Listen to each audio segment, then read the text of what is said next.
កាលពីថ្ងៃសង្ក្រាន្តគឺពលិញយន្តហោះពូយន្តងយើងគេបានបើកដំណើរការឲ្យបងប្អូនយើងអាចចូលទៅលេងបានហើយថ្ងៃហ្នឹងក៏ឆ្លៀតចូលទៅលេងដែរហើយពេលហ្នឹងក៏បានថតវីដេអូខ្លះៗដើម្បីចែករំលែកទស្សនវិជ្ជាទូទៅកំឡុងពេលថ្ងៃសង្ក្រាន្តនោះថាតើទស្សនវិជ្ជានៅក្នុងពលិញយន្តហោះយើង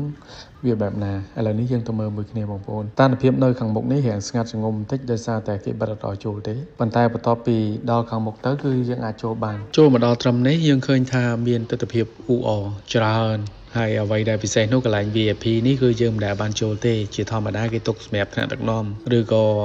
អ្នកមុខអ្នកការធំណាដែលអាចចូលទៅកន្លែងនឹងបានពេលដែលយន្តហោះដំណើរការទៅតែថ្ងៃនេះមានតែគេបើកឲ្យ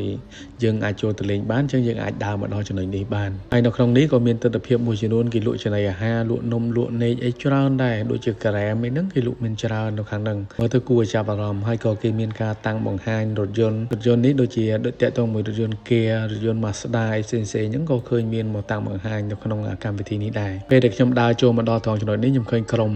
អ្នកសម្ដែងរបាំត្រុដិគាត់ក៏បានរៀបចំដែរហើយយើងក៏បន្តដំណើរទៅមុខទៀតចូលទៅមើលនៅទស្សនវិជ្ជាខាងក្នុងដែលគេហៅថាកន្លែង fly ណាកន្លែងនេះណាចូលមកដល់ក្មេងៗក៏ដូចជាចាស់នាំគ្នាហូបការ៉េមសិនបន្តិចហើយបានយើងទៀតប៉ុន្តែមើលខាងក្រោយខ្នងទៅឃើញភ្លើងហ្នឹងគឺកន្លែងដែលគេនេះហើយគេប្រគំតន្ត្រីហើយនៅខាងក្នុងនេះក៏មានដែរបងប្អូនមានគេលក់ជាអាហារសម្រន់អីផ្សេងក៏ដូចជាម្ហូបញ៉ាំអីខ្លះនៅក្នុងហ្នឹងណាអញ្ចឹងយើងឃើញថាអ៊ូអរហើយសប្បាយមែនតែនសង្ឃឹមថាឆ្នាំក្រោយយើងនឹងមានឱកាសនឹងម្ដងទៀតហើយសង្ឃឹមថាប្រមុខរដ្ឋាភិបាលគាត់នឹងអនុញ្ញាតឲ្យយើងអាចចូលទៅលេងម្ដងទៀតណាព្រោះនៅកន្លែងនេះទីធ្លាធំចូលទៅដល់ខ្យល់អាកាសក៏ល្អបរិយាកាសក៏ល្អហើយគេមានការរៀបចំបែបជាប្រពៃណីខ្មែរយើងច្រើននៅក្នុងនឹងកម្មវិធីមួយហ្នឹងដូចជាក្រុមតន្ត្រីត្រុដិរបាំត្រុដិហ្នឹងក៏គាត់មានចូលមកសម្ដែងតាមវងមនុស្សមានថាកន្លែងដែលមនុស្សដើរហ្នឹងក៏មានហើយមានដូចជារូបថ្លុកមានដូចជានេះបងដែលគាត់លក់នេះខ្ញុំក៏មិនដឹងថាគេហៅថាអីដែរហ្នឹងហើយនៅខាងមុខពេលដល់ចិត្តដល់ផ្លូវចេញមកវិញហ្នឹងក៏មានកន្លែងតន្ត្រីខ្មែរតន្ត្រីបុរាណខ្មែរយើងណាដែលគាត់មានក្រុមភ្លេងនិងក្រុមតន្ត្រីនៅជុំគ្នាតែម្ដងនៅកន្លែងហ្នឹងគាត់ប្រគំទៅឲ្យភ្ញៀវខ្មែរភ្ញៀវបរទេសដែលមកជុំគ្នាហ្នឹងអាចចូលទៅរាំលេងកម្សាន្តបានហើយពិតជាសប្បាយរីកនឹងមានអនុស្សាវរីយ៍ច្រើនសម្រាប់ឆ្នាំនេះសង្ឃឹមថាឆ្នាំក្រោយយើងមានឱកាសហ្នឹងយើងអាចចូលរាំលេងកម្សាន្តទាំងអស់គ្នាបានហើយមនុស្សអបែបហ្នឹងអ្នកណាក៏ចង់ចូលរួមដែរសប្បាយណាស់បងប្អូនក្រុមតន្ត្រីទាំងអស់ហ្នឹងគាត់លេងមើលទៅ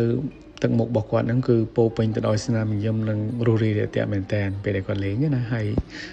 សកម្មភាពក្រុមការងារទាំងអស់ហ្នឹងគឺគាត់មានភាពរស់រាយរាក់ទាក់ណាស់ចឹងពេលដែលចូលទៅលេងទៅគឺយើងមានអារម្មណ៍របស់យើងហ្នឹងគឺពេលចូលទៅលេងទៅគឺសប្បាយបងប្អូនបាទសប្បាយមែនតើអានេះវាហាក់បីដូចជាទស្សនវិជ្ជាប្លែកមួយដែលមិនសូវដែរបានជួបដែរបាទធ្លាប់តែចូលទៅលេងសង្ក្រាន្តតាមខេត្តយើងចូលទៅដល់ឃើញមនុស្សម្នាច្រើនហើយអត់សូវមានរបាំតន្ត្រីប្រពៃណីខ្មែរទេភាគច្រើនតែយើងចាក់ជាតន្ត្រីសម័យយកតែម្ដងប៉ុន្តែនៅកន្លែងនេះគេមានរៀបតាមបែបប្រពៃណីខ្មែរយើងអញ្ចឹងបានខ្ញុំថា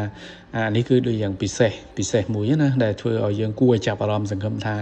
មិនមែនតែភ្នំពេញទេខេត្តផ្សេងថ្ងៃក្រោយក៏អាចមានបែបហ្នឹងដែរយើងក៏អាចចែករំលែកអាបទពិសោធន៍សប្បាយរីករាយហ្នឹងទៅកាន់ពិភពលោកឲ្យស្គាល់ថាវាគឺជាអត្តសញ្ញាណជាតិរបស់ខ្មែរយើង